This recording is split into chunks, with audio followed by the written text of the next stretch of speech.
그의 결의가 아무리 담대하더라도 그는 그 눈으로 그를 인도할 것이라고 믿었고. 시 32. 8. 그러므로 그가 주에 깊게 주의하고 주의를 기울일 섭리의 집행에 있어서 섭리를 따르기로 결심했습니다. 에서 방향. 그가 어떻게 자신을 섭리 위에 두었고 그것에 의해 결정되기로 결심했는지 보십시오. 오라. 그가 그의 친구에게 말한다.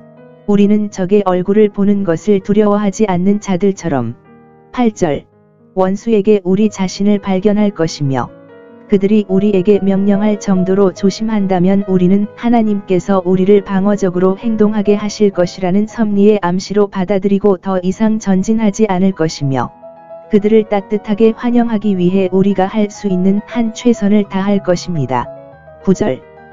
우리에게 도전하기 위해 그리고 우리가 만나는 첫 번째 파수병이 우리에게 행진하도록 명령하면 우리는 앞으로 나아가고 본격적으로 시작하게 될 것입니다. 섭리가 그에게 기대하는 표적을 주셨고 그는 그 신호에 응했다. 그와 그의 갑옷 든 자는 블레셋 사람들이 자고 있을 때 그들을 놀라게 하지 않고 대낮에 그들을 발견했습니다. 11절. 블레셋 사람들의 경비병. 그들을 멸시하고 많은 사람들의 비겁함으로 꾸짖었습니다. 그들의 백성 중에서 그들을 보고 운동화 부대에 속한 자로 여겼도다. 보라, 히브리인이 그들의 굴에서 나오느니라. 그리스도의 군인들 중 일부가 겁쟁이 역할을 한다면 그 남자 역할을 하는 다른 사람들은 아마도 그것에 대해 질책을 받을 것입니다. 그들은 그들에게 반항했습니다. 12절. 오라. 마치 그들이 마치 어린아이처럼 그들을 바라보러 온 것처럼 우리가 당신에게 한 가지를 보여주겠습니다. 그러나 골리앗과 같이 17시 44분 공중의 새에게 고기로 줄 것이라는 의미이다. 그들은 의심하지 않고 그들을 잡아먹기 위해 장난을 쳤습니다. 이것은 요나단을 크게 대담하게 했습니다.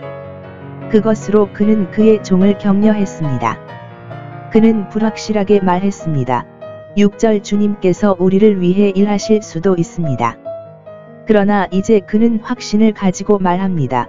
12절. 여호와께서 그들을 우리 손에 붙이신 것이 아니요 자기 영광을 구하지 아니하시고 이스라엘의 손에 붙이셨으니 이는 그가 오직 공중의 유익을 베함이니라. 그의 믿음이 이와 같이 강화되면 어떤 어려움도 그 앞에 설 수 없다. 그는 그를 덮을 것이 없고 그를 두 번째로 맡길 그의 종 외에는 아무도 없으며 그의 앞에는 죽음 외에는 인간의 가능성이 전혀 없음에도 불구하고 넷 위의 반석으로 올라갑니다. 13절. 그는 대중의 이익만을 목표로 삼았기 때문입니다. 그의 믿음이 이와 같이 강화되면 어떤 어려움도 그 앞에 설 수 없다. 그는 그를 덮을 것이 없고 그를 두 번째로 맡길 그의 종 외에는 아무도 없으며 그의 앞에는 죽음 외에는 인간의 가능성이 전혀 없음에도 불구하고 넷 위의 반석으로 올라갑니다. 13절. 그는 대중의 이익만을 목표로 삼았기 때문입니다. 그의 믿음이 이와 같이 강화되면 어떤 어려움도 그 앞에 설 수 없다. 그는 그를 덮을 것이 없고 그를 두 번째로 맡길 그의 종 외에는 아무도 없으며 그의 앞에는 죽음 외에는 인간의 가능성이 전혀 없음에도 불구하고 넷 위의 반석으로 올라갑니다. 13절. 이 대담한 기업의 놀라운 성공. 블레셋 사람들은 요나단을 죽이거나 포로로 잡기 위해 그를 덮치는 대신에 그가 처음으로 쳤을 때 그 앞에 엎드러졌습니다. 13절. 그들은 넘어졌다. 즉, 그들 중 많은 사람들이 그와 그의 갑옷 든 자들에게 죽임을 당하였다. 14절. 현재 블레셋 사람 20명이 쓰러졌다. 그들이 그렇게 순순히 굴복하게 한 것은 요나단의 이름 때문이 아니었습니다.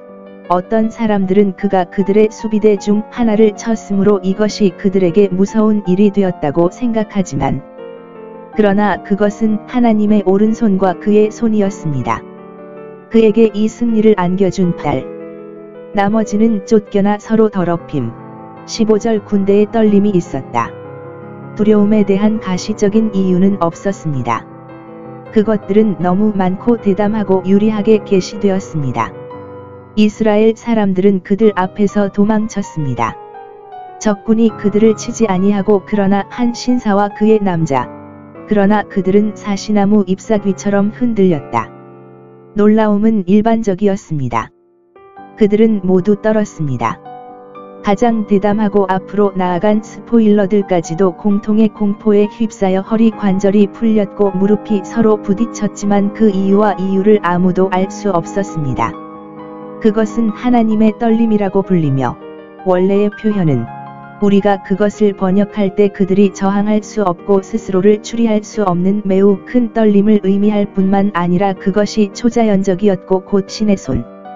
마음을 움직이게 하신 이는 마음을 떨게 할 줄 아신다. 그 혼란을 끝내기 위해 땅도 진동하여 땅이 그들 아래로 가라앉을 것을 두려워하게 하였다. 영원하신 하나님을 두려워하지 않는 자, 그는 그림자를 두려워하게 하실 수 있습니다. 블레셋 사람들은 하나님의 능력으로 서로 대적했습니다. 그들은 해가 지기 전에 눈처럼 녹아내렸고 계속해서 서로를 쳤습니다. 16절. 왜냐하면 20절.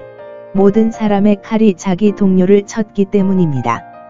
공포에 질려 도망쳤을 때 쫓는 자들에게 등을 돌리지 않고 자신들의 앞을 가로막는 적으로만 간주하고 그에 따라 처단했다.